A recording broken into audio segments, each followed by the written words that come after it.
did something stupid, but it turned out amazing. This is my hardcore sorceress, solo self-found, and after 12 hours of playtime, she's comfortably sitting in Torment 4 with only 161 Paragon points. And the best part is, she's absolutely undying, because if you sacrifice some damage of the Sorc and focus a bit more on survival, you get an extreme powerhouse tank that still does billions and billions of damage. And that's with only 4 Paragon boards, because, well, I didn't have enough time to farm more points yet. We even managed to introduce the Ale of Verglas Super Teleport Evade Combo Wombo. From 1 to 60, we did play Hydra Sorc, but we did play the Burn Hydra Sorc, so not focusing on the critical strikes because you can't reach 100% critical strike chance yet. Which meant for the skill tree, it was exactly the same for leveling as it was for being level 60. But instead of Invoked Hydra for the critical strike chance, you're using Roaring Hydra for that burn damage. And you're also not playing the Devouring Blaze. No, we're rather focusing on more burn damage from the Endless Pyre.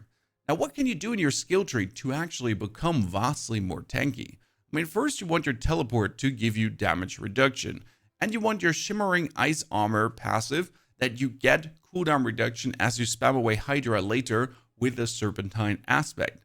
We're also taking Energy Focus. That one is really important. You generate a barrier for 1.5% of your maximum life every second up to 30%. This effect is lost for 5 seconds after losing life. Make sure to never lose life. And also, if you have barrier generation, this is more barrier.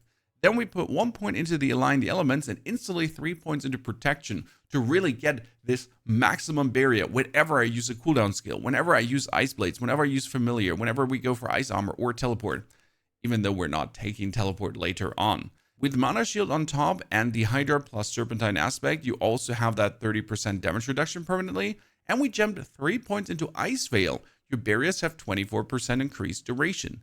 Now, what we did not take is actually the Glass Cannon. We could do more damage, but we would also take more damage. That's not what we wanted to have. And we didn't get points into Hoarfrost for more damage against chilled or frozen enemies.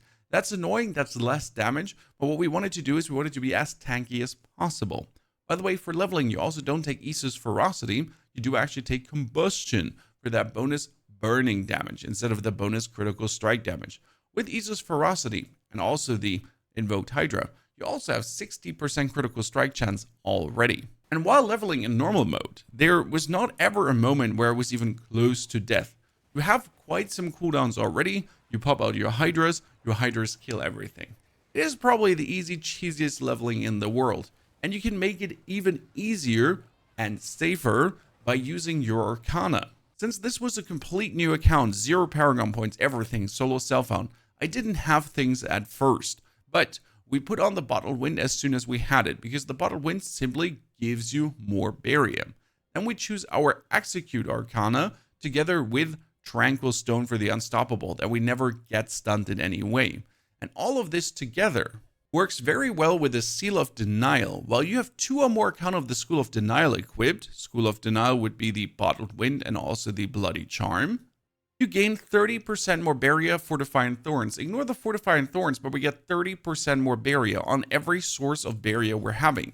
And that would be our friends, the Protection and also the Energy Focus, making us so tanky. Obviously, you would want to have an Ophidian Iris that has as high 98% percentage as possible to the 100%. I only have 4 ranks into Primordial Binding, but hey, that happens. Would I like to have a greater affix? Sure. But it's solo self-found. I can't buy myself Belial mats and just farm it down. No, I gotta work with what I have, which was a very interesting thing. What else did we do now different? Very important, instead of going for greater affix intelligence, we went for greater affix maximum life. Greater affix maximum life. Here's intelligence, but I would want to have maximum life, and I would also want to have maximum life here. As we sit at 8,000 maximum life right now, with a potion, we're actually at 9,500. My current sorceress in Torment 4 on the normal realm, on softcore, has 5,000 HP. And the armor of 562 doesn't seem like it's maxed, but we're going to pick out Song of the Mountain together with the Soothing Spices. Boom. 1,000 armor, and my resistances are fully capped as well, with even 4.7% more. That means I can pull some things out of the Paragon board. Now, what are we doing with the Ale of Verglas? That gives you intelligence, attack speed, cooldown reduction, and ice shards, because we do actually have ice shards down here in our skill bar. The Ale of Verglas says, cast ice shards now spreads out with 2 additional shards, and you deal 2% increased damage for each ice shard up to 100%. Now, as soon as you have Verglas with a good percentage, and you would want to have the 100% and the cooldown reduction greater affix, you remove teleport from your skill bar. And from this point on, you're going to dash teleport with the teleport enchantment, put down your Hydra, spam ice shards to get more damage, dash teleport, Hydra, ice shards, dash teleport, Hydra, ice shards, dash teleport, and so on. For this, you need the teleport enchantment, and you want the cooldown to be as low as possible. I have 5.8 seconds currently, which is okay, but not good, because I'm missing like 2 times the cooldown reduction masterwork here. And you want on your boots, attacks reduce evade cooldown, very important. And then you want to masterwork the evade cooldown reduction. If I had this masterworked another time, if not twice, and actually went for the masterwork on the cooldown reduction here, we would be sitting at something like 3 to 2 seconds, and then 1 ice shards or 2 taps of ice shards, if you're at 3 seconds, resets your cooldown. So you can dash, have a 3-second cooldown, put down the Hydra, do 1-2 tap ice shards, dash again, Hydra, 1-2 tap ice shards, and you're just flying through content. And since you're always unstoppable, you're always safe. Worst case scenario, casting ice armor would also make you unstoppable, but I think we should remove this. My chest has currently barrier generation and total armor, but what I actually would like to play is the conjuration here, called Aspect of Concentration. Casting a conjuration skill gives you even more damage reduction. The unstoppable was good for the time being, as I was not playing the Tranquil Stone yet, and I was rocking Reactive Ooze, because Reactive Ooze helps a lot with the restoration of your mana if you don't have a high rolled resource generation and maximum resource on the actual conduit yet. As you can see, we don't even have the greater affix on the resource generation. We have it on damage reduction. Sure, I would want to have it on the resource generation, but it's solo self-found. That being said, even with this mana only being 170, we can take out Torment 4 bosses quite easily, and we're still missing our Paragon board. I mean, we're 4 Paragon boards in. That's 100% bonus damage missing from the Paragon board. Here we're gonna pop our cooldowns, right? We're gonna put our snake out, and then ice shards, snake, cooldowns, ice shards, teleport around, snake, cooldown, ice shards, teleport on to do the lightning damage, put the snake out, cooldowns. You notice it's a bit less of a chill gameplay loop as soon as you get... You notice the gameplay loop is a bit less chill as soon as you get the ice shards involved, because you kind of have to use the ice shards. But hell, I can already feel very strong with not even perfect items in hardcore. On the gloves, you're running the flash fire aspect for that super bonus crit, and I wanted to have Frost Nova size instead of Teleport Nova side with the attack speed then and Hydra damage. On the boots, we need resistance to all elements to really make sure that my resistances are up. I will later get more resistances down the line, but this helped me through any Torment tier to just have enough resistance if my boots are boasting it. We're also playing Orange Herald to reduce my ultimate skill cooldown. On the weapon, two-handed, it's the Serpentine aspect. Could I use a one-hand and an offhand? Sure, but then I have to masterwork both items, and I didn't want to do that. Therefore, we have the critical strike damage super bonus with a Hydra damage and with the Serpentine aspect. We also play the Sir Tool. Cast 5 skills, become exhausted for 3 seconds, and it casts a Frost Nova. 5 skills is spamming my ice shards like crazy. I dash teleport in, spam my ice shards, we're getting the Third Soul, we're feeling good. On my helmet, we're playing the Neo C, so every 2 seconds we summon 2 wolves, and then we summon 2 wolves, and then we summon 2 wolves, and then we summon 2 wolves, and these wolves are being our tanks, especially against these tormented bosses and against pit bosses. They just stand in their way. For the ring, we get the Ice Armor aspect that gives us bonus damage while Ice Armor is active, and Ice Armor is always active as we reduce its cooldown while we're spamming the Hydra. Very simple. And we won here the attack speed, crit damage, maximum life. Crit damage could be intelligence as well, and the greater affix should be maximum life. And Tarash's Iridescent Loop needs to be 25% with a greater affix to cooldown reduction. As you're playing, you definitely want Rahir Mercenary with a bonus resistance to all elements. Armor is easy to come by, resistance is a bit harder despite being an intelligence-based character, and we deal 15% increased damage, with Variana then giving us, in this case, bonus attack speed. Enchantment-wise, we had the teleport enchantment, I talked about it, but we also add the familiar enchantment to really make sure that we always have the 10 out of 10 summons. But not only the 10 out of 10 summons, if you actually dash lightning skill teleport, you could also make some lightning sprites, or you could make sure to have cold sprites out, that we always get the triple elemental damage bonus from Talrasha's iridescent loop. Now for the Paragon board, it's important to notice that we only have 168 points, and I'm actually also missing the points from Renown, so we don't have the 4-4-4-4. That's kind of stressful, because it makes you weaker in the beginning. Our focus was, from level 1 Paragon on, that we need to take as much resistance as we could and also the maximum life.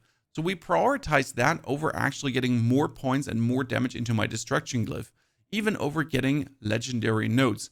Sure, you wanted the searing heat as soon as possible to end up at 100% crit chance, but we actually took here the damage reduction while healthy, and we took that 8% bonus damage, even ignoring the middle part here for the critical strike and the fire damage. As we then go over to the side, you have damage reduction from vulnerable enemies, and your wolves are chilling and making enemies vulnerable. We get the bonus to rare nodes and the multiplier from pyromancy skills, plus obviously we're making our skills stronger by 50%, with a huge note of damage reduction again. Did we take the resistance in the beginning? Yes, I don't need that right now. And then you could actually move into the Enchantment Master to reduce the cooldown of your teleport even further. And lo and behold, we have damage reduction and resistance, as we have resistance and maximum life all just waiting for us. Take this before you actually activate your Conjurer glyph. Conjurer is amazing for that 15% crit chance, and that's then 15 crit chance. Together with 15 crit chance, 30. On the 20 crit chance, 15, plus the 40% crit chance from Usu's Ferocity. With the base 10%, that actually brings us to 100% crit chance for the Hydras. The final board we're adding is going to be Frigid Fate for another 60% damage multiplier. And you can actually take a big 8% bonus maximum life here as well. With the final glyph then being Elementalist on another 15-20% bonus damage. So alone the board is 80% bonus damage, plus the actual additive bonuses it gives you. Don't worry, the planner with the full Paragon board is in the description below, but I found it important to show you the low point planner if you then plan to actually play hardcore. Hit-wise, we've cleared 75 because I wanted to clear 75 for the seasonal journey. I wanted to be able to beat Torment 4. I wanted to be able to be in the end game, right? To have beaten this season with a hardcore character. And it just feels amazing. I mean, you are weaker than my main character, but here we're just Hydras, right? Cooldowns, spam your glass, Hydras. There's a billion damage already. There, Hydras again, teleport in. Keep your shards up because you want to have that 100% bonus. And as you notice, I'm not really paying attention to, am I like here in the middle? Do I not have to be in the middle? Should I be more on the outsides? Nah, I just jump in, feel good, not really worried. Spam my cooldowns, Hydra, shards to keep the 100% up. Spam my cooldowns, Hydra, Ice Barrier, Hydra up, right? Always spamming my shards. That's why they're on my right mouse button. To really just have this 100% damage bonus. That's also only an 80% damage bonus. And that makes the Hydra so much stronger. And I actually have to use this tech on my character, also on my softcore character. So I have to replace my helmet through a greater affixed Ale of Verglas with a 100%. Here now, spam to just move faster, right? Because of the ice shards giving me that cooldown reduction. And again, if I had a better cooldown reduction, I could even faster move throughout the world. You notice it's pretty damn good. That's pretty damn fun. And we're feeling absolutely accomplished. GG.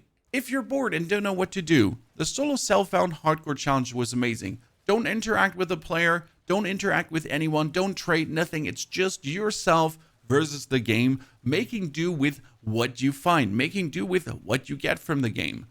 It feels good, especially if you're an undying calamity. I even get 2 disconnects and my Scrolls of Escape saved me, so my game crashed twice, and yet I survived. GG. Ladies and gentlemen, thank you for watching. Are you going to try the hardcore challenge? Post that in the comments below. And do you agree with our meta shakeup? Take care and have a fantastic good day.